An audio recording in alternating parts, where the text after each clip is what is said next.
Halo semuanya, di video kali ini aku ingin mengajak kalian ngobrol tentang sebuah buku yang menurutku cukup unik, relevan, dan bisa sangat membantu kita menghadapi berbagai tantangan dalam kehidupan modern yang serba cepat ini.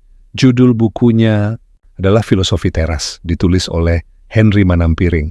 Mungkin beberapa dari kalian sudah pernah dengar atau bahkan sudah membacanya.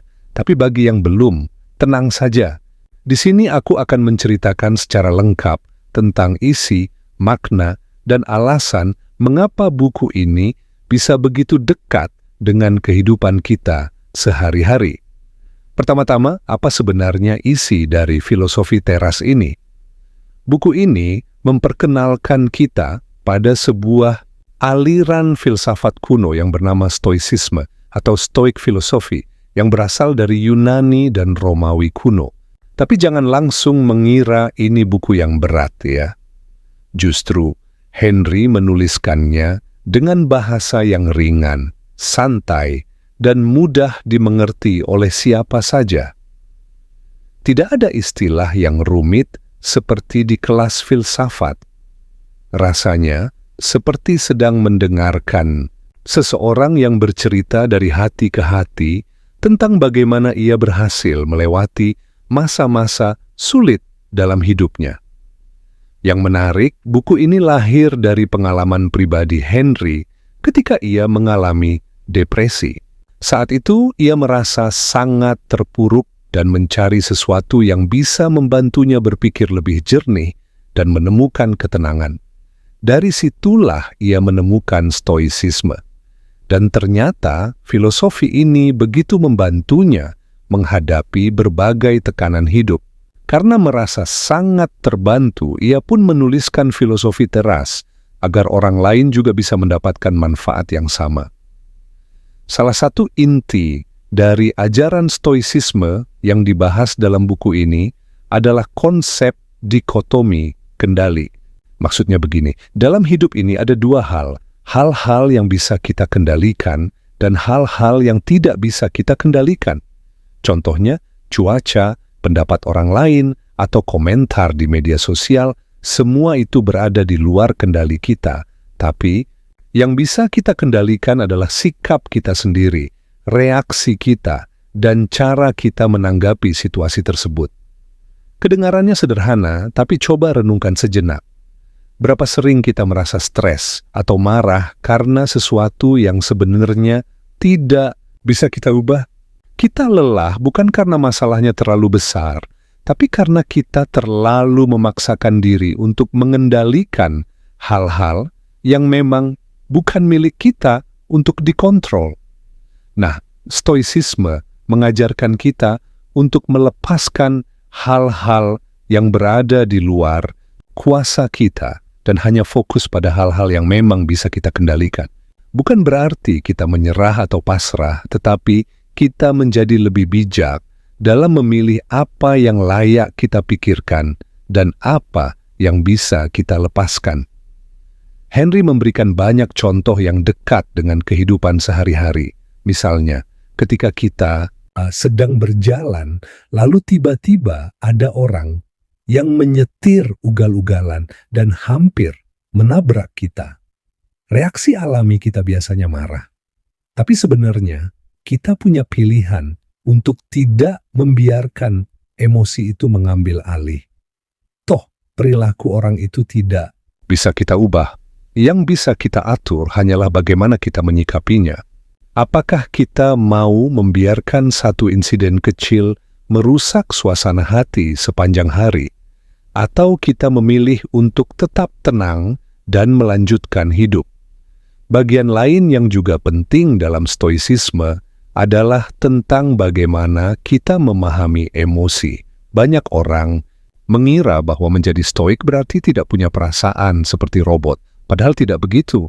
Justru Stoicisme mengajarkan kita untuk menyadari dan memahami emosi, tanpa membiarkan emosi itu menguasai diri kita.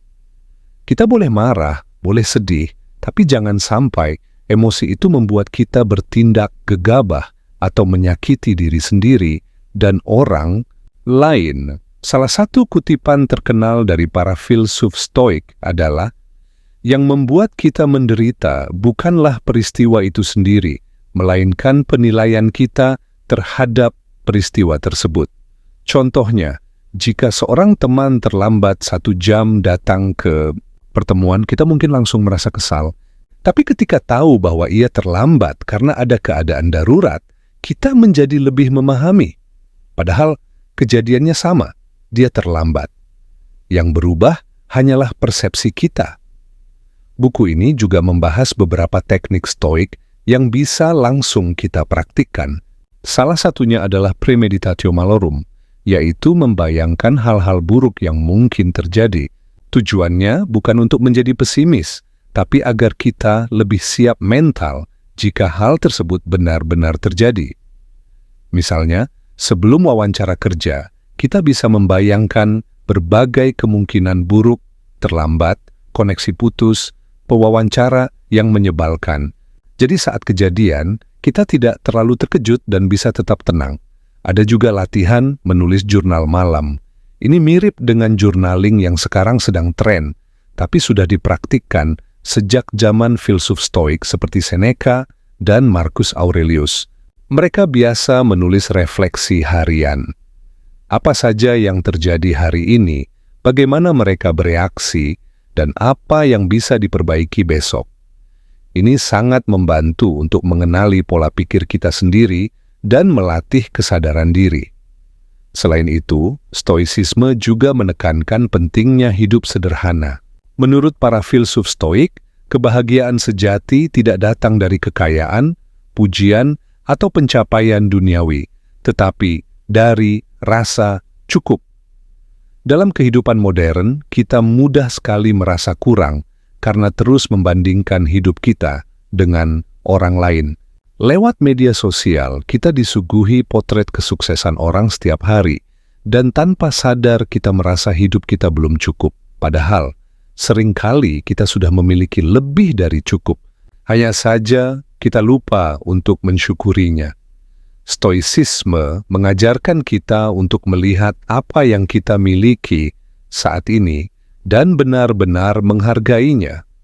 Bukan sekadar mengucapkan syukur, tapi benar-benar merasakannya dalam hati.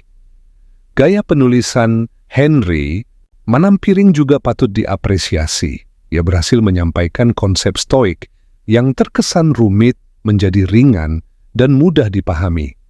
Kadang ia menyisipkan humor, analogi dari film, atau cerita pribadi, sehingga pembaca merasa lebih dekat.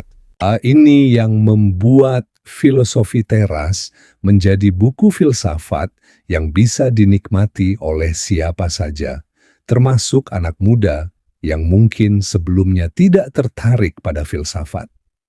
Tentu saja, ada bagian yang terasa berulang, terutama soal prinsip-prinsip dasar Stoik yang terus diingatkan. Tapi menurutku, pengulangan ini justru membantu kita agar benar-benar memahami dan menginternalisasi ajarannya. Buat aku pribadi, Filosofi Teras adalah buku yang membuka mata dan pikiran. Ia tidak menjanjikan solusi instan, tapi menawarkan cara berpikir yang lebih jernih dan sehat. Buku ini cocok untuk siapa saja yang sedang merasa cemas, bingung dengan arah hidup, atau hanya ingin belajar bagaimana menjadi manusia yang lebih tenang dan bijaksana. Jadi kalau kamu sedang mencari buku yang bisa membantu kamu melihat hidup dengan sudut pandang baru, lebih tenang, lebih sadar, lebih kuat secara mental, maka Filosofi Teras ini sangat layak untuk kamu baca. Siapa tahu, setelah membacanya kamu bisa mulai berkata pada dirimu sendiri, "Itu di luar kendaliku dan tidak seharusnya membuatku kehilangan kedamaian."